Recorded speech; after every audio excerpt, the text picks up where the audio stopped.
Oke, halo, kembali lagi dengan saya Feni dari Universitas Ciputra. Nah, pada kali ini saya akan membahas tentang analisa tujuan keuangan. Nah, setiap insan manusia pastinya memiliki tujuan keuangan yang ingin dicapai. Nah, baik itu dalam waktu jangka setahun ke depan, 3 tahun ke depan, ataupun 5 tahun ke depan. Setiap orang pasti memiliki mimpi-mimpi ataupun cita-cita apa sih yang ingin kita capai gitu.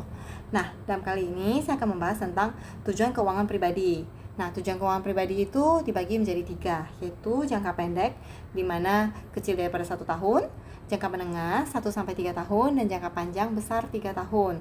Di sini saya membahas tentang keuangan pribadi, tujuan keuangan pribadi saya, yaitu untuk jangka pendek, saya berencana untuk membuka satu usaha rumahan dulu atau online dulu dengan usaha healthy bread.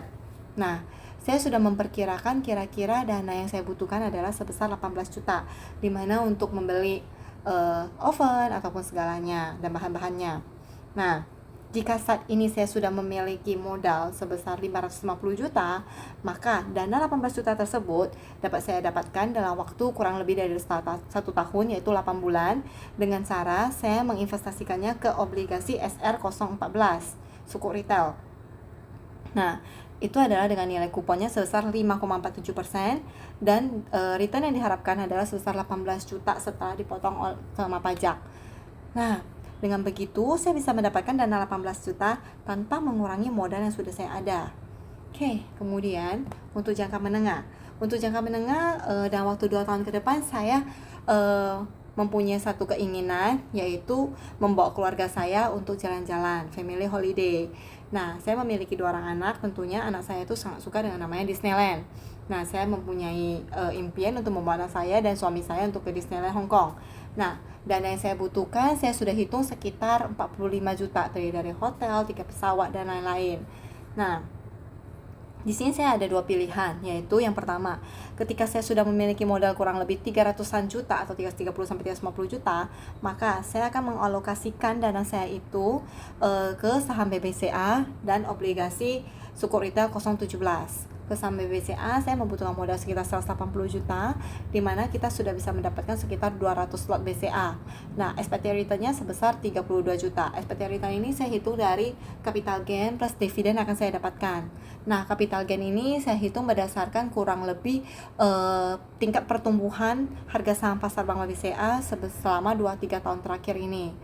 Nah, kemudian untuk sukuk retail 017 dengan modal sekitar 150 juta, kupon senilai 5,9%, saya akan mendapatkan expected return sebesar 17 juta selama 27 bulan setelah potong pajak. Nah, jika di total saya akan memiliki dana sekitar 49 juta. Nah, dana 49 juta itu tentunya sudah cukup dong untuk mengcover dana saya ke Disneyland Hong Kong tanpa mengurangi modal yang sudah saya punya saat ini. Nah, selain itu, cara satu lagi yaitu dengan cara saya menyisihkan dana per bulan. Jika saya menyisihkan dana per bulan sebesar 20 juta, nah, maka saya akan mendapatkan expected return sekitar 50 juta dalam waktu 2 tahun. Nah, saya akan menginvestasikannya ke saham, karena saya juga lumayan mengerti akan risiko saham, pasar saham yang naik turun. Jadi saya menginvestasikannya ke blue chip, yaitu Bank BBCA dan BBRI. Nah, Bank BCA sebesar 15 juta per bulan dan BRI sebesar 5 juta per bulan. Oke, kemudian yang ketiga yaitu tujuan jangka panjang.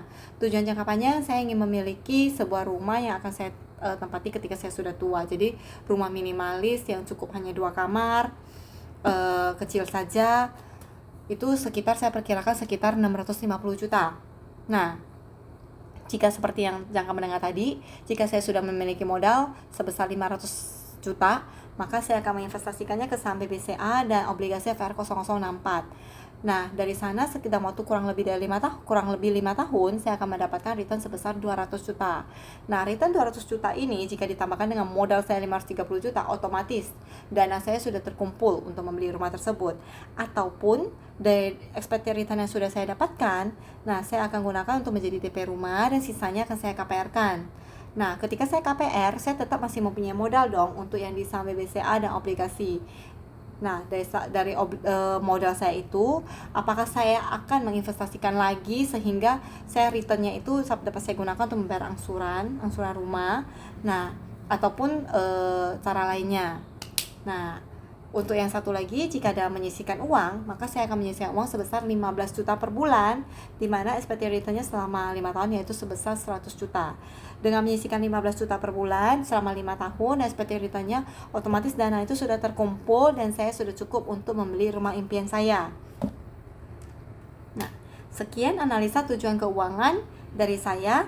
Nah, semoga kita semua dapat menjalankan investasi yang baik sehingga kita bisa mendapatkan profit yang maksimal. Terima kasih.